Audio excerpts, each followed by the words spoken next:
World Center of Broadcast Media. This is East Meets West with Julia Zhang. Starting and running your own business or non-profit is a very challenging and rewarding adventure. As an owner, you are faced with balancing growing your business and while protecting your business from a variety of operational risks every day. When developing your business, what do you think about when it comes to operational risks to your business? Our special guest today, Ralph McNamara, the current CEO of REM Business Consulting. Ralph, thank you for being here. Thank you for having me. It's a pleasure being here. So Ralph used to work for the public sector at U.S. Department of Homeland Security, U.S. Department of State, and National Archives and Records Administration, and also private sector at a large financial organization, Black Hawk Network, as a vitally important operational risk management team leader. He has enough experience and wisdom to share with us the operational risk management. So Ralph, what is the difference between operational risk management and the traditional risk management? Well, that's a very good question, and I get asked that very often. Traditional risk management usually deals with either insurance coverage or compliance issues. Operational risk management is more in-depth. It deals with more than just those two issues. You can define operational risk management as a process where you have risk thinking or decision making, risk assessment, and implementation of risk controls, which are important to businesses and nonprofits. At our company, we look at risk management in totality. And what that means is we look at every aspect of business operations. I often say to my clients is you look at operational risk management as a house inspection. Because a house inspection, you want to know what condition your business is in. You want to make sure you know what needs to be fixed. You want to make sure that you know what's going to cost you time and money down the line. So that's why that's the biggest difference in between the two. Operational is more in depth than just one part or another part of traditional risks. Okay, you just presented us in a very professional way. No wonder you got a lot of high recommendation from the LinkedIn. Let's see what they say. And Patricia said, I would strongly recommend Ralph to any employer looking for success in managing security risk. Mr. Graves said,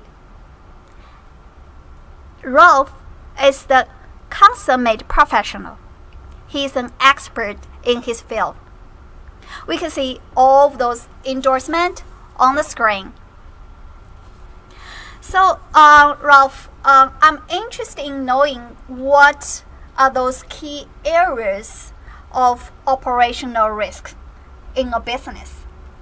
Well, there are 6 key areas that are common to most all businesses and nonprofits. Those issues are fraud and theft, internal controls, employees, legal issues and liabilities, safety and security, and financial and insurance exposure. Okay, that's the 6 main key areas. Yeah. So, can you provide some risk examples in each area? Yes, but before I say that, I'd like to say that those 6 areas are important and need to be addressed by potential clients in several ways. But the most important way is risk assessment. because there have been many businesses that have been severely damaged or even destroyed because of one or more of these risk events in the 6 areas I mentioned happen. Okay. So basically, fraud and theft is pretty simple. It's either somebody steals from you internally or externally.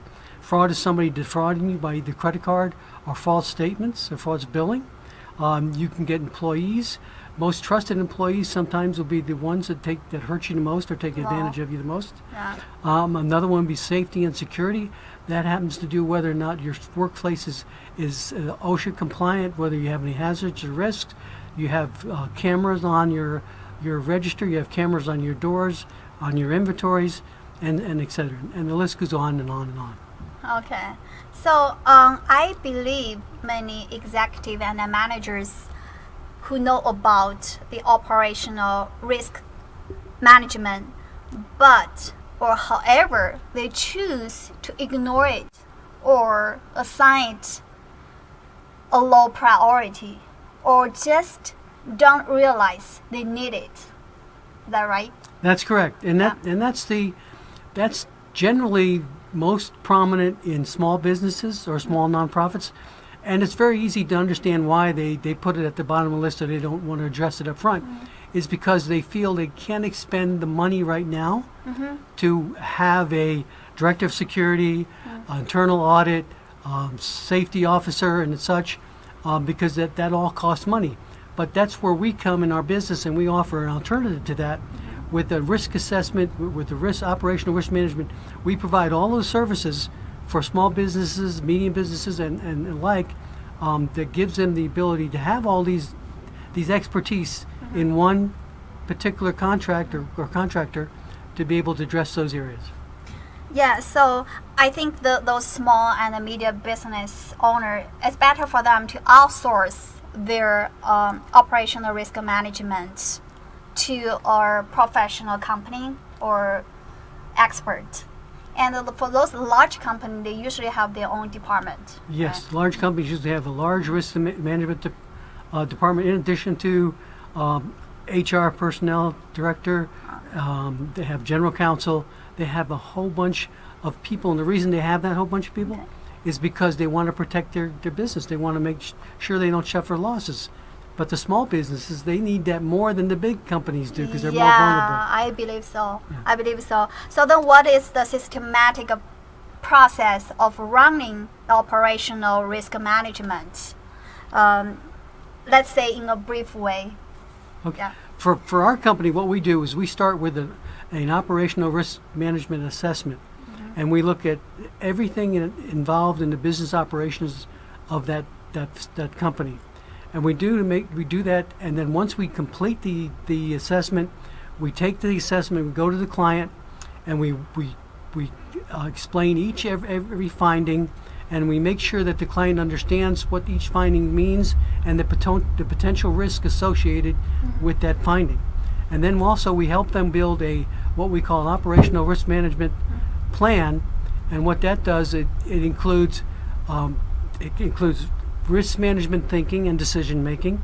It also does risk controls and follow-up risk assessments to make sure that they're covered in the future if the business should change or should grow. That's a very good presentation for me, not only for me, but also for our viewers. Ralph, thank you so much for being my special guest today. Thank you. Thank you. It's my pleasure.